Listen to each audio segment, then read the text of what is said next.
Assalamualaikum warahmatullahi wabarakatuh. Saya akan mempresentasikan proposal pengaruh investasi infrastruktur terhadap pertumbuhan ekonomi regional di negara Iswayan. Yang pertama adalah latar belakang. Negara Iswayan sebagai salah satu unit pemerintahan terkecil di Indonesia memiliki potensi besar untuk tumbuh dan berkembang. Namun, seperti banyak daerah pedesaan lainnya, pertumbuhan ekonomi di negara Iswayan seringkali terkendala oleh keterbatasan infrastruktur. Investasi dalam infrastruktur menjadi salah satu kunci untuk membuka potensi ekonomi daerah ini. Negara Iswayan adalah salah satu daerah di Provinsi Sumatera Barat sebagai kebutuhan vital untuk transportasi. Infrastruktur jalan di Iswayan terus ditingkatkan pembangunannya. Rumusan masalah 1. Bagaimana investasi infrastruktur berpengaruh terhadap pertumbuhan ekonomi regional di negara Iswayan? Yang kedua, jenis infrastruktur apa yang paling dibutuhkan untuk mendorong pertumbuhan ekonomi di negara Iswayan? Yang ketiga, apakah terdapat perbedaan dampak investasi infrastruktur antara wilayah yang mudah diakses dan wilayah yang terisolasi di negara Iswayan? Bagaimana peran pemerintah daerah dalam mendorong partisipasi masyarakat dalam pembangunan infrastruktur? Tujuan penelitian: membuka potensi ekonomi. Penelitian ini akan membantu mengidentifikasi jenis infrastruktur apa yang paling dibutuhkan dan akan memberikan dampak paling signifikan terhadap pertumbuhan ekonomi di negara Iswayan. Perencanaan pembangunan. Hasil penelitian dapat menjadi dasar dalam menyusun perencanaan pembangunan jangka panjang di negara Iswayan, sehingga investasi infrastruktur dapat lebih terarah dan efektif. Yang ketiga, evaluasi kebijakan. Penelitian ini dapat digunakan untuk mengevaluasi keberhasilan kebijakan pembangunan infrastruktur yang telah dilakukan di masa lalu. Pengambilan keputusan. Hasil penelitian dapat menjadi bahan pertimbangan bagi pemerintah daerah, masyarakat, dan investor dalam pengambilan keputusan terkait pembangunan infrastruktur. Ruang lingkup penelitian. Negara Iswayan, penelitian ini fokuskan pada satu negari untuk mendapatkan hasil yang lebih spesifik dan mendalam.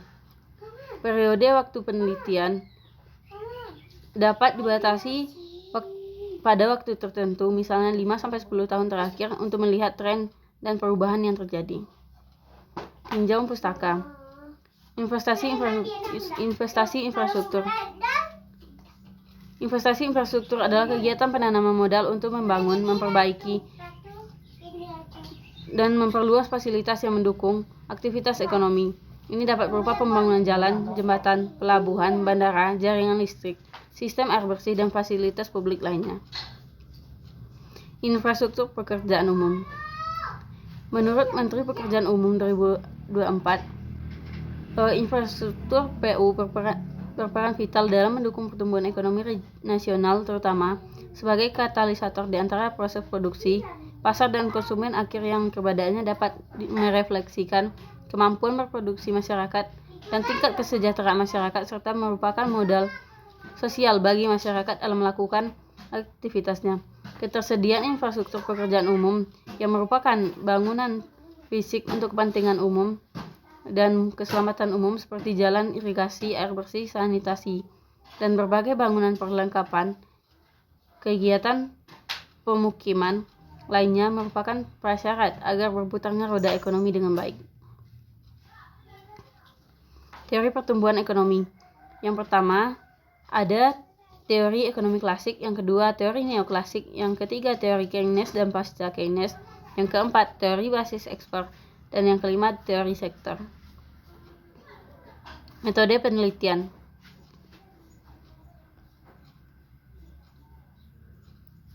Jenis penelitian. Penelitian ini dapat dikategorikan sebagai penelitian kuantitatif. Penelitian kuantitatif menekankan pada pengukuran variabel-variabel penelitian secara numerik dan analisis data menggunakan metode statistik. Lokasi penelitian. Pemilihan lokasi penelitian sangat krusial karena akan sangat mempengaruhi hasil dan kesimpulannya. Negara Iswayan dipilih sebagai objek penelitian memiliki karakteristik unik yang perlu dipertimbangkan dalam menentukan lokasi-lokasi spesifik untuk pengumpulan data. Jenis data. Yang pertama, ada data yang dikumpulkan secara langsung dari lapangan, yaitu data primer, Yang kedua, data sekunder, data yang telah dikumpulkan oleh pihak lain. Metode analisis data. Yang pertama, regresi linear berganda digunakan untuk menganalisis hubungan antara variabel dependen pertumbuhan ekonomi dan variabel independen investasi infrastruktur. Pada data, jika data tersedia untuk beberapa periode waktu, maka dapat digunakan analisis panel data untuk melihat dinamika perubahan. Jenis uji data. Uji T digunakan untuk menguji signifikansi individual dari masing-masing variabel independen terhadap variabel dependen. Uji F digunakan untuk menguji signifikansi simultan dari seluruh variabel independen terhadap variabel dependen dalam model regresi. Koefisien determinan digunakan untuk mengukur seberapa besar variabel independen dapat menjelaskan variasi dalam variabel dependen. Semakin tinggi nilai R-square, maka semakin baik model dalam menggunakan pengaruh variabel independen terhadap pertumbuhan ekonomi. Uji hipotesis berdasarkan hasil regresi. Uji hipotesis dilakukan untuk mengetahui apakah investasi infrastruktur memiliki pengaruh yang signifikan terhadap pertumbuhan ekonomi. Jika nilai signifikan p-value dari uji T lebih kecil dari alfa 0,05, maka hipotesis alternatif H1 diterima, yang berarti investasi infrastruktur berpengaruh signifikan terhadap pertumbuhan ekonomi. Sekian presentasi dari saya. Assalamualaikum warahmatullahi wabarakatuh.